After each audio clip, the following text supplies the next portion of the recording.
Welcome everyone, it's Lorika here. I want to talk today about the month of June, and our theme for June is focused on releasing anger. And I think we all have times when we feel this very powerful emotion inside of us. And we have different strategies of dealing with anger, right? Some of us go silent, we retract. We have a term for that in my language, in Afrikaans. We call it stilstaper. What a word. Direct translation of that is silent fit. So you have a silent fit. So that's one way of dealing with it. Another is releasing it in some verbal or physical aggression.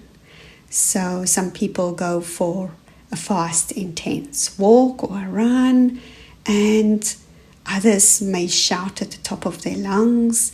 There's so many ways that we respond to this emotion called anger. And that's what anger is, right? It's an emotion. It's all it is. It's just an emotion. The same as being happy or sad. They are emotions. And we decide that some emotions are good and others are bad.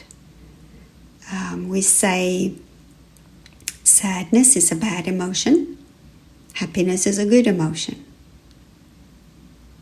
And I want to tell you today that just like we can learn to focus our minds on a single object during our meditation practice, we can also teach our mind to focus and manage our emotions, so that they don't control us, and not in pushing them down and count to 10 kind of way, right? But rather that we can feel all our emotions, even the ones that we call bad, and then we can learn to accept them and learn from them and eventually let them go. A lot of the pain comes from the stories that we tell ourselves. Yeah, that's a lot of pain that comes in our life comes from that. Let me give you an example. This is a simple one. You are with the love of your life and you're having a nice glass of red wine and you're watching the sunset and you really feel happy, complete. Now you can tell yourself many stories about this situation, and those stories become your reality. They become your truth. So you can say that I'm at my happiest when I sit with my love, watching the sunset and drinking a glass of wine. So now what happens on a cloudy day? Or if you're having a glass of juice, or heaven forbid your love leaves you for someone else. Does that mean that you are no longer happy? If we attach too many emotions and truths to our stories, then all these things can make us feel less happy and even depressed. Let's look at another example. Someone cut you off in traffic and now you are angry, like seriously angry. You don't know that person. You have no idea who he or she is, but the anger you feel towards them is like a living thing inside of you. So what do you do with that? Is it possible to stop yourself before you arrive at the outburst point? And I'm not yet talking again about pushing it down, like ignoring the anger, but accepting it. Like, is it possible to recognize the signs before you blow your top? And the simple answer is yes. Yeah, you can do that. And let's look at our example again. Firstly, you have no idea why this person cut you off. You can come up with stories, yes. You can say, Maybe he or she had an emergency and had to get somewhere really urgent. Maybe they had to get to hospital to say goodbye to a loved one. Or maybe they were very late for a very important meeting. Or maybe they're just an asshole. But none of this really matters. I mean, does it really matter why they cut you off? It doesn't really. What matters is how you deal with the situation. So, say you get really angry when this happens, right? It doesn't mean that you are a bad person, nor does it mean that the person that did the cutting off is bad either. It's the story we tell ourselves about the situation. The attachment to the story that creates the anger, and that is not so helpful.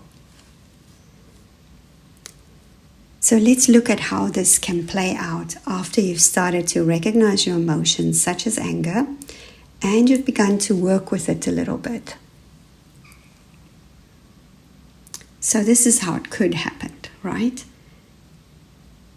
This person cuts you off and you get angry.